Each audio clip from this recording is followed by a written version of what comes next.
예, 오늘은 뱀같이 지혜롭고 비둘기같이 순결하기라는 제목을 가지고 함께 은혜를 나누고자 합니다. 지금 매일 성경 느헤미야를 묵상하고 있습니다. 하고 계시죠? 느헤미야는 제가 성경에서도 굉장히 좋아하는 인물 중에 하나라서 그동안 사실 느헤미야를 수도 없이 읽었는데요. 근데 지난 화요일 말씀 내용을 묵상하면서 느헤미야라는 사람의 이 탁월성에 대해서 제가 다시 한번 깨닫게 되는 계기가 되었습니다. 간단히 설명을 드리면 느헤미야는요, 남유다가 바벨론에 멸망당한다고 했죠. 몇 년인지 기억나시죠? 이제 은혜교회 다니면 이 정도 기억하셔야 되는데 BC 586년이라고 말씀드렸습니다.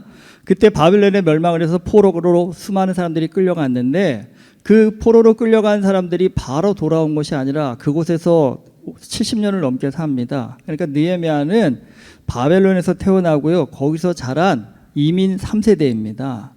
그런데 그가 태어나고 자랄 때 세계가 다시 한번 큰 변동이 일어나서요, 바벨론 제국이 멸망하고요, 페르시아 제국이 통치를 하는 시대가 됩니다. 그러니까 그런 혼란한 시대 속에서 느헤미야는요, 페르시아 왕의 술 맡은 관원이라는 고위직에 오릅니다. 이게 잘 우리한테 안 와닿아서 제가 이렇게 쉽게 설명을 드리면, 이민 3세대가요 호주에 장관이 되는 정도의 성공을 거둔 거라고 보시면 더 와닿으실 수 있지 않을까 생각합니다. 생각해 보십시오. 여러분, 이민 3세대가 와서 호주에 장관이 되었다. 얼마나 영광스러운 일이겠습니까? 그러니까 이 말씀을 묵상하는데 이번에 그런 좀 고민을 했습니다. 느헤미야의 부모가 어떤 사람인가? 느헤미야를 어떻게 교육했기에 그런 성공을 거둘 수 있었을까? 이게 저한테 굉장히 많이 궁금했습니다. 사실 근데 성경은 느헤미야가 어떤 교육을 받고 자랐는지를 전혀 말하지 않습니다. 근데 사실 우리가 성경이 자세히 말하지 않는 이유는요, 성경을 깊이 들여다보면 보이기 때문입니다. 뭐가 보일까요? 여러분, 느헤미야라는 사람의 삶을 보면요, 그가 어떤 교육을 받고 자랐는지를 짐작할 수 있기 때문입니다. 꼭 알려줘야 하는 것이 아니라 우리 잘 생각해 보십시오. 어떤 사람이 어떤 행동과 말을 할 때 어떻게 교육받고 자랐는지가 볼 수 있는 눈이 생깁니다. 사실 느헤미야가 보여지는 삶의 모습을 보면요, 그가 얼마나 큰 뜻과 마음을 가진 사람인가를 우리가 알 수 있습니다. 먼저 느헤미야는요, 페르시아의 고위 관리라고 했습니다. 사실 이 고위 관리라는데 어느 정도라고 보시면 알겠냐면 상위 1%에 해당하는 상류층이라고 보시면 됩니다. 그러니까 상위 1%에 해당하는 상류층이니까 자신은 사는 데는요 전혀 문제가 없는 사람입니다. 그런데 그런 그가요, 예루살렘 성벽이 무너져서 그곳에 사는 자신의 민족들이 살기 힘든 상황 가운데 있다라는 소식을 듣고요, 울면서 금식하며 기도했다라고 그렇게 성경은 기록하고 있습니다. 호주에 살다 보면 한국에 어려움이 발생하면 그게 참 마음이 아픕니다. 사실 그렇죠? 그런데 여러분, 여기 와 사시면서 솔직히 한번 생각해 보세요. 한국에 무슨 일이 생겨서 너무 마음이 아파서 금식해 보신 적 있으세요?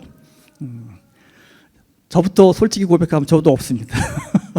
그런데 느헤미야를 보고 나서 앞으로는 금식해야겠다는 생각이 들었습니다. 그런데 좀 그것도 고민이 되었습니다. 느헤미야는 며칠이나 금식했을까요? 솔직히 한국에 어려운 일이 생겼을 때 저한테 금식하라고 하면 나는 며칠이나 금식할 수 있을까?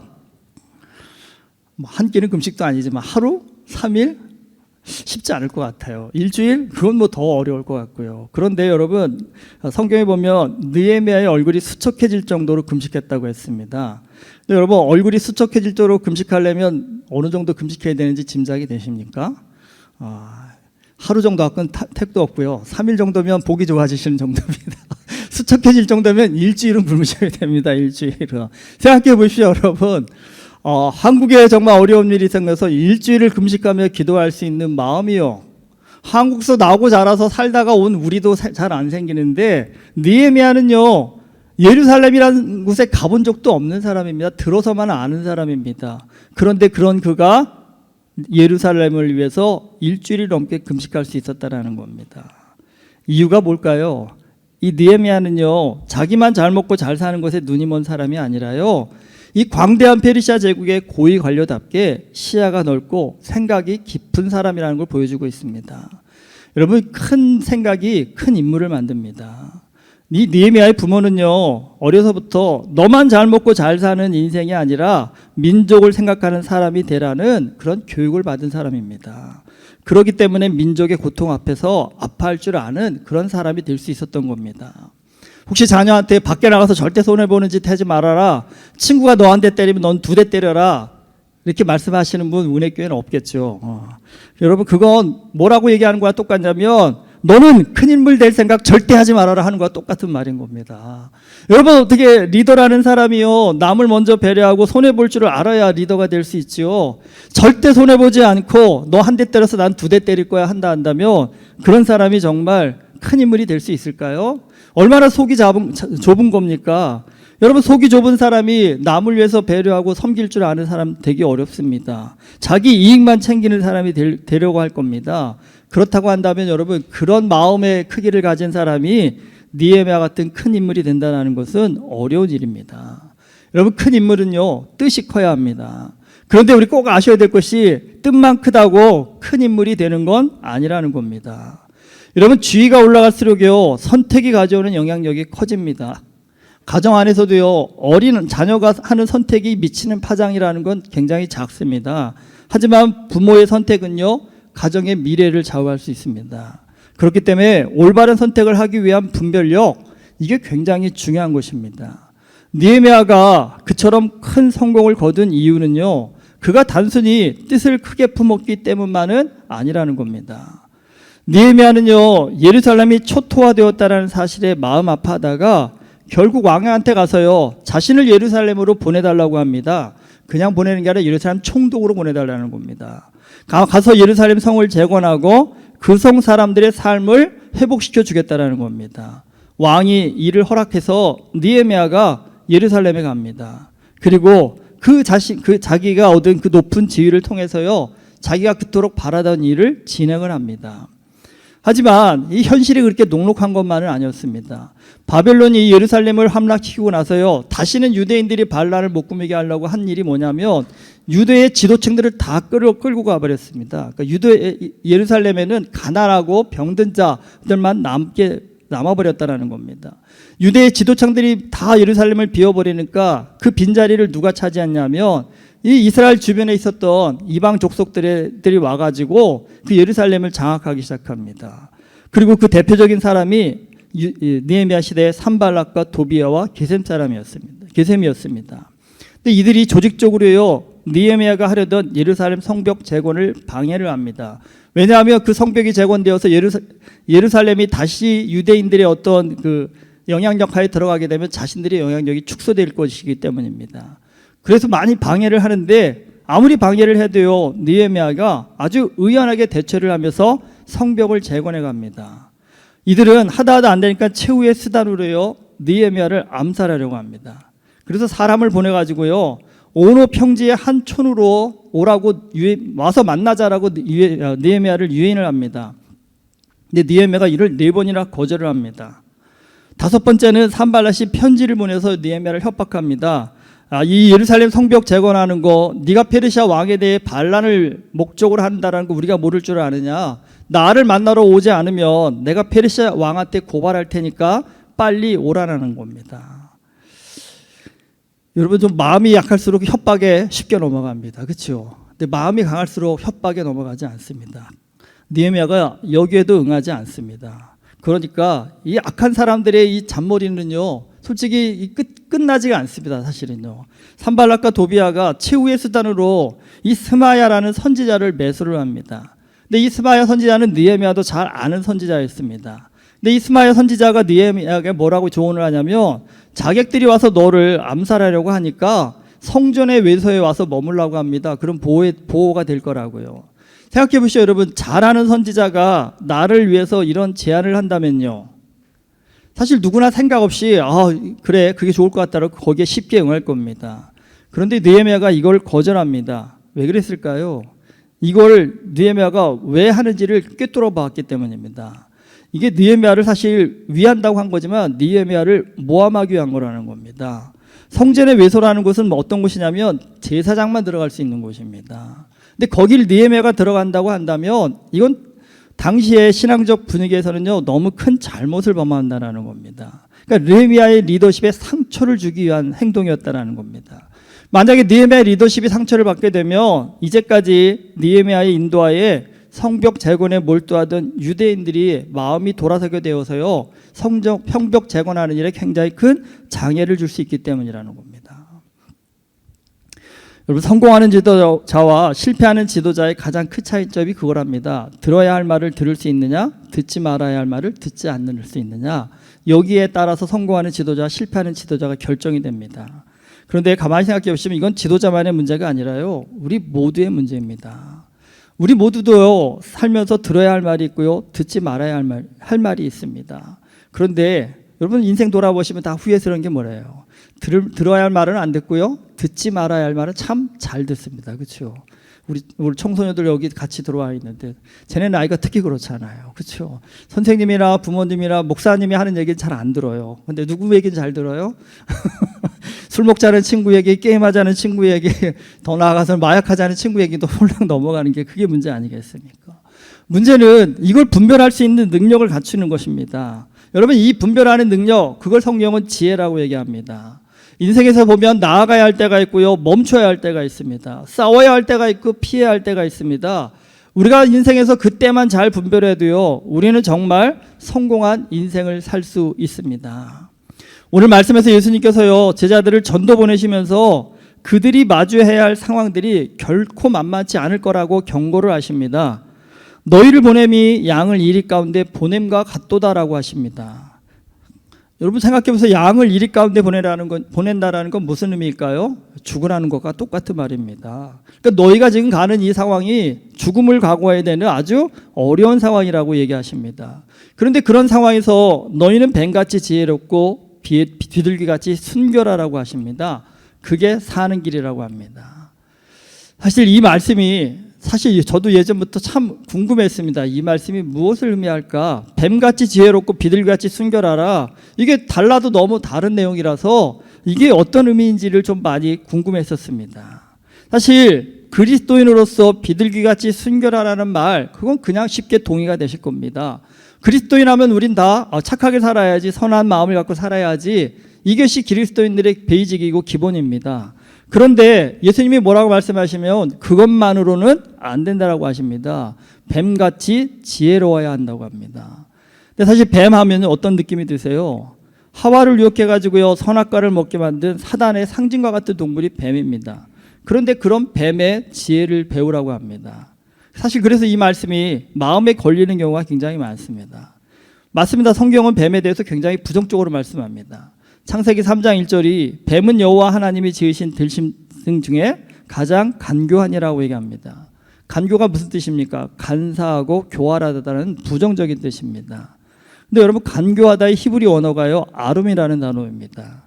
그런데 이 단어가 잠언서에도 많이 쓰입니다. 근데 잠언서에는 이 아름을 뭐라고 번역하냐면 지혜로 번역합니다. 그러니까 간교하다라는 부정적인 언어를 썼으니까 나쁜 거지, 사실 창세기 3장 1절은 뱀은 여호와 하나님이 지으신 들짐승 중에 가장 간교를 지혜로 바꿀 수도 있다는 겁니다. 지혜롭다라는 겁니다. 아니, 뱀이 지혜롭다고요? 좀 말도 안 돼요라고 하실 수도 있겠지만 이렇게 생각하시면 쉽게 이해되실 겁니다. 여러분, 탁월한 컴퓨터 실력을 갖고 있는 사람이 그 실력으로 해킹을 하면요, 범죄자가 되는 겁니다. 하지만 해킹을 막는 일에 그 실력을 쓰면요, 사회에 기여하는 사람이 된다는 겁니다. 여러분, 뱀의 지혜가 문제가 되는 것이 아니라고 성경은 얘기합니다. 뱀의 지혜는 죄가 없습니다. 문제는요, 뱀이 그 지혜를 잘못된 일에 사용했다라는 겁니다. 제자들이 맞닥뜨려야 하는 현실에서 그들에게 필요한 것이요, 예수님은 비둘기 같은 순결함보다 뭐가 앞서야 된다고요? 뱀 같은 지혜가 앞서야 한다고 합니다. 생각해 보시죠. 그럼 예수님이 말씀하신 뱀 같은 지혜는 어떤 것일까요?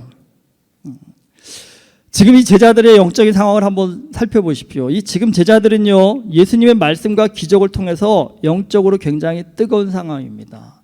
찬송가 중에 그런 찬송이 있죠, 여러분. 우린 잘 안 불러서 모르실 수도 있지만, 부름받아 나서니 몸 어디든지 가오리다. 괴로우나 즐거우나 주만 따라 가오리니 어느 누가 막으리까? 죽음이 늘 막으리까? 신학교 가면 항상 부르는, 아주 많이 부르는 찬양입니다. 교회에서는 잘 부르기 싫어하시더라고요. 어디든 가는 건 쉽지 어려우시죠. 부름받아 나선 것도 싫으신 분들이 많은데 어디든지 가는 게 얼마나 어려운 일이겠습니까? 근데 지금 제자들이 이 정도의 열정이었다라는 겁니다. 그런데 예수님이 그 제자들의 열정을 워워하신 겁니다. 좀 자제하라는 겁니다. 예수님이 제자들한테요, 죽음을 각오하고 복음을 전하라고, 전하지 말라고 하신 겁니다. 오히려 뭐라고 말씀하시냐면 이 동네에서 너희를 박해하거든 저 동네로 피하라고 하십니다. 복음을 전하다가 박해를 받는다고 다른 동네로 피해라. 여러분, 열정이 뜨거운 분들한테 이건요, 배신처럼 보일 수 있습니다. 사실 믿음이 뜨거운 분일수록 장애를 만나면 돌파를 좋아하지 우회를 별로 좋아하지 않습니다. 특별히 여러분, 믿음이 크다는 분들일수록 우회하는 건 죄다 그렇게 여기는 경우가 굉장히 많습니다. 물론 우리도 인생을 돌아보면 살면서 돌파를 해야 될 때가 있습니다. 그런데 여러분, 때로는요, 우회가 더 현명한 순간도 많습니다. 우리 한국 분들은 참 이게 아싸해가지고 우리는 용감히 싸우다가 장렬히 전사하다, 이걸 굉장히 멋지게 생각하잖아요. 근데 여러분, 실제로 병법에서는요, 장렬히 전사가 결코 좋은 일이 아닙니다. 뭐가요? 끝까지 살아남는 자가 이기는 겁니다. 끝까지 살아남는 자라가요. 근데 그 기독교에서도 끝까지 살아남는 자가 이긴다라고 말씀을 드리는 것이 아니라 무모하게 죽음을 각오하면서 달려드는 행위가 결코 지혜롭지 못하다라고 말씀하신 겁니다. 우리는 잘 이해가 되시지 않겠지만 로마 제국이 기독교인들을 엄청나게 박해를 많이 했잖아요. 수많은 사람들이 순교를 당했습니다. 그러면 오늘 우리는 순교 얘기만 들어서 겁이 나서 그건 나와 상관없는 일이라고 생각했는데, 그 당시에 그리스도인들은요, 순교를 너무나 영광스럽게 생각해가지고요, 스스로 순교의 자리에 나아가는 사람들이 굉장히 많았습니다. 이해가 되세요? 지금 저기 가면 너 죽어, 순교 당할 수 있어 그러는데, 거기를 나 그렇게 죽을 수만 있으면 너무 나 영광스러울 것 같아, 갈 거야 하면서 자기 발로 순교의 자리로 나갈 수 있다는 것, 아직 우리의 신앙의 수준으로는 이해가 안 되시죠. 그런데 그때 교회 지도자들이 뭐라고 했냐면 자기 스스로 순교의 자리에 나가 죽는 건 순교가 아니다라고 얘기합니다. 그리스도인으로서 살아남을 수 있을 때까지 최선을 다해 살아남으라고 얘기합니다. 그리고 그 살아남는 동안 최선을 다해서 복음을 전하라고 합니다. 그리고 최후의 순간에, 도망갈 수 없을 만큼 최후의 순간에 순교를 당한다면 그것이 하나님이 인정하는 영광스러운 순교라고 얘기하셨습니다. 뭘 의미할까요, 여러분? 열정만으로, 용기만으로 인생이 해결되는 것이 아니라는 겁니다. 지혜가 필요하다는 겁니다. 그 지혜라는 건요, 싸워서 이기는 것만이 능사가 아니라 때로는요, 져서 이길 수 있는 방법을 택하라는 겁니다. 사실 지금은 좀 주춤해졌지만 한동안 선교 현장에서요, 비즈니스 선교에 대한 관심이 굉장히 높았습니다. 그러니까 비즈니스를 통해서 복음을 전하자라는 겁니다. 그러니까 선교사에게 여러분, 한 사람의 그리스도인을 만든다라는 거, 이게 얼마나 힘든 일인지 선교 현장에 나가면 절실히 느끼게 됩니다. 정말 어렵게 해서 예수님을 믿고 회심하는 한 사람을 얻었습니다. 그런데 그 한 사람이 예수를 믿는다는 순간 사실은 선교 현장에서는요, 주변에서 심지어는 가족들로부터 배척을 당하게 됩니다. 그러니까 이제까지 다니던 직장에서도 잘리고 가족들로부터 쫓겨나다 보니까 이 회심한 그리스도인들에게 가장 어려운 일이 뭐냐면 당장에 먹고 살 길이 막막해진다는 겁니다. 생각해 보십시오, 여러분. 우리 오랫동안 예수를 믿었다는 우리도 이런 상황이 된다 한다면 그래도 열심히 예수 믿으시겠어요? 고민하시지 않겠어요? 내가 예수 믿었더니 이렇게 상황이 됐는데 더 믿어야 되나? 이 고민하시지 않겠습니까? 그럼 당연히 이제 막 회심을 하고 예수 그리스도를 믿기 시작한 사람에게는요, 예수 믿고 났더니 감당하기 어려운 고난이 다가온다고 했을 때 그들 대부분은 다 신앙을 포기해버린다는 겁니다. 그러니까 연약한 그들이 신앙을 키워가기 위해서는 먹고 살 길을 좀 만들어줘야 된다는 겁니다. 그런 점에서 보니까 비즈니스 선교가 탁월한 대안이 될 수 있다는 겁니다. 그래서 선교사님들이 우스갯소리로 뭐라고 했냐면, 선교지에서는 목사보다 누가 좋다? 사장이 좋답니다. 그래서 사람들이 목사 말은 안 들어도 누구 말은 들어요? 사장님 말은 듣기 때문입니다. 그래서 선교 현장에 가려면 사장님이 돼야 된다는 그런 우스갯소리까지 있었습니다. 근데 여러분, 비즈니스 선교가 이렇게 들어보면 취지는 참 좋습니다. 그런데 실제 현장에서는요, 이 성공하는 사례가 굉장히 드뭅니다. 가장 큰 이유가 뭐냐면요, 거의 모든 선교사님들이요, 비즈니스를 잘 못하십니다.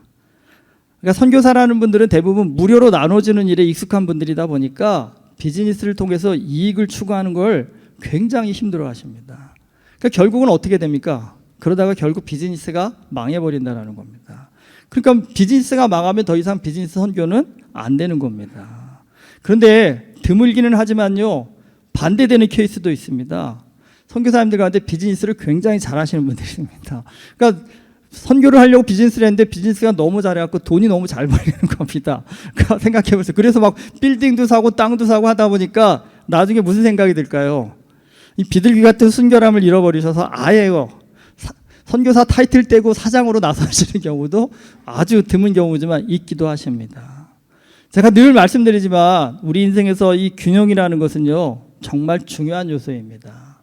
성경에서 말씀하시죠. 좌로나 우로나 치우치지 말라고요. 그게 뭘 의미할까요? 균형을 유지하라는 겁니다. 실력에 치우쳐갖고 인성을 저버리거나 인성에 치우쳐서 실력을 저버리면 멋진 인생을 살기 어렵다라는 겁니다. 느헤미야는요, 민족의 아픔을 공감하는 좋은 인성의 사람이었습니다. 그리고 그 아픔을 바라보면서 제가 늘 말씀드리죠. 그리스도인이라서 제일 안타까울 때가요, 누군가에게 도움을 손길이 필요할 때 어떻게 하면 발만 동동거리는 것, 그거 그리스도인답지 않은 모습이라고 말씀드렸죠. 그거 우리가 준비되지 않은 모습이라고 말씀을 드렸죠. 어떻게에 대한 답을 줄 수 있는 사람, 그 사람이 진정한 믿음의 능력자고 진짜 하나님이 원하시는 사람이라는 겁니다. 교회 안에서 여러분 가장 안타까운 것 중에 하나가 항상 말씀드리죠. 믿음이 좋으면 뭐가 없다고요? 실력이 없습니다. 실력이 좋으면 또 뭐가 없어요? 믿음이 없다라는 겁니다. 믿음도 좋고 실력도 좋은 사람이 등장하면 정말 하나님이 기뻐하시는 멋진 일을 해낼 텐데 그 일들을 그러한 균형 잡힌 인자가 되기가 어렵다는 겁니다. 예수님이 지금 제자들한테 말씀하시는 거는요, 믿음과 실력이 같이 가야 한다는 걸 강조하셨습니다. 그것이 바로 지혜와 순결입니다. 제가 종종 말씀드리지 않습니까? 더 큰 섬김을 위해서요, 더 큰 능력을 구하라는 겁니다. 예수님이 제자들을 전도의 현장에 보내시면서 좀 이걸 배우길 원하셨습니다. 거룩한 하나님 나라의 뜻을 위해서 탁월한 좀 실력을 키울 수 있을 때 하나님께서 그 사람을 멋지게 사용하신다라는 겁니다. 탁월한 실력 그러면 또 우리 머릿속에 떠오르는 건요, 이 높은 자리에 올라가야 되나? 좋은 학부를 챙겨야 되나? 이것부터 생각하시겠지만 여러분 그렇지 않습니다. 탁월한 실력이라는 것, 내가 가진 능력으로 다른 사람 한 사람이라도 도울 수 있다 한다면 그 사람이 탁월한 실력의 사람이 된다는 겁니다. 탁월한 실력이 꼭 돈 들여야만 되는 거 아닙니다. 말 한마디로도 상처받은 누군가에게 위로를 줄 수 있는 그런 따뜻한 말을 할 수 있는 사람, 여러분 그 사람이 탁월한 실력자입니다. 따뜻한 음식 하나로 누군가의 마음에 감동을 줄 수 있다 한다면 그 사람이 탁월한 실력의 사람이 된다는 겁니다. 말로만 복음을 전하는 것이 아니라요, 고통받는 사람들의 고통을 덜어주기 위해서 내게 주신 능력으로 다른 사람의 아픔을 조금이라도 치유해 주는 사람, 그 사람이 탁월한 실력의 사람이 된다는 겁니다. 누군가를 돕기 위해서요, 나는 어떤 실력을 키워야 할까 좀 고민할 수 있는 그 사람이 지혜와 순결함을 갖는 믿음의 능력자가 된다는 겁니다. 여러분 오늘 하나님 앞에 믿음 달라고만 기도하지 마시고요, 하나님 내게 주신 믿음으로 나는 다른 사람을 어떻게 섬길 수 있는 사람이 되어야 할까요? 내게 주신 하나님의 은사는 뭡니까? 달란트는 뭡니까? 내게 기대하신 하나님의 실력은 무엇입니까? 한 번쯤 그걸 놓고 좀 기도해 보십시오. 순결함만으로 우리가 복음을 전할 수 있는 것이 아니라 뱀과 같은 그 지혜로움의 실력을 가지고요, 다른 사람을 섬기고자 할 때 하나님께서 그 사람을 기뻐서 사용하시고 하나님의 놀라운 역사를 허락하여 주신다는 사실입니다. 오늘 은혜교회 모든 성도님들이 좀 이런 균형 잡힌 인재가 될 수 있기를 주님의 이름으로 축원합니다. 정말 주님의 뜻을 마음에 품고요, 그 뜻을 세상 가운데 실천하기 위해서 내게 주신 능력을 잘 활용하기 위해서 뱀과 같은 지혜로 비둘기 같은 순결함을 간구하는 그런 믿음의 능력자가 될 때에 우리의 삶이 하나님 안에서 놀랍고 능력 있는 믿음의 삶으로 쓰임받게 되는 줄 믿습니다. 우리 모두가 그런 멋진 삶을 살아서 하나님 안에서 놀라운 복을 받기를 주님의 이름으로 축원합니다. 기도하시겠습니다. 하나님, 참 우리가 어리석어서 치우치기가 쉽습니다. 어디를 가든 한쪽으로만 하나로만 하려고 하는 어리석음을 범할 때가 참 많습니다. 그러나 오늘 예수님께서는 제자들을 통해서 뱀 같은 지혜로움과 비둘 같은 순결함을 강구하라고 하셨습니다. 영적인 능력뿐만 아니라 세상적인 실력을 갖고 하나님 나라와 영광을 위해 나아갈 줄 아는 믿음의 능력자가 되라고 하셨습니다. 아버지 하나님, 오늘 우리가 그런 사람 될 수 있기를 소망하고 원합니다. 느헤미야처럼 하나님 안에서 큰 마음도 품고 하나님 안에서 큰 실력도 가져서 하나님이 기뻐하시는 일을 멋지게 해낼 수 있는 그런 복된 믿음의 삶을 살 수 있기를 소망하고 원합니다. 은혜께 모든 성도들이 그런 멋진 인생을 살아서 하나님 안에서 놀라운 복을 받고 그 복을 많은 사람에게 흘려보낼 수 있는 거룩한 삶을 살 수 있기를 주의 이름으로 간구하고 축원하오니 주님께서 함께하여 주시옵소서. 예수 그리스도 이름으로 기도드립니다. 아멘.